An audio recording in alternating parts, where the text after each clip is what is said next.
দেখুন, এটি জীবনের সবচেয়ে বড় বাস্তবতা। মানুষ আমরা ঠিক এই জায়গাতেই আটকে যাই।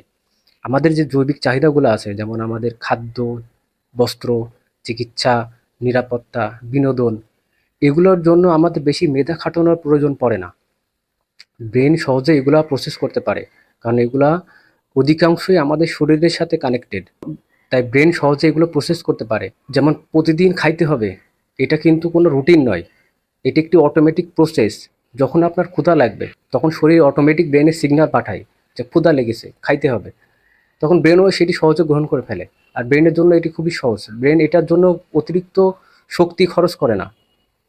কিন্তু আপনি যখন এগুলার বাইরে কোনো কাজ করতে যাবেন, কোনো ক্রিটিক্যাল থিঙ্কিং করতে যাবেন, তখন ব্রেনে অতিরিক্ত শক্তি খরচ হয়। এই জন্য ব্রেন তখন এগুলোকে গুরুত্ব দেয় না। ঠিক এভাবেই আমরা ভুলটা করি। ব্রেনকে অন্যান্য কঠিন কাজে বা ক্রিটিক্যাল থিঙ্কিংকে পরিচালনা করা একটি অভ্যাস, একটি কৌশল। যারা এটি করতে পারে তারা সহজে অন্যদের থেকে অনেক এগিয়ে যেতে পারে এবং সহজেই অনেক অর্থ সম্পদের অধিকারও হতে পারে।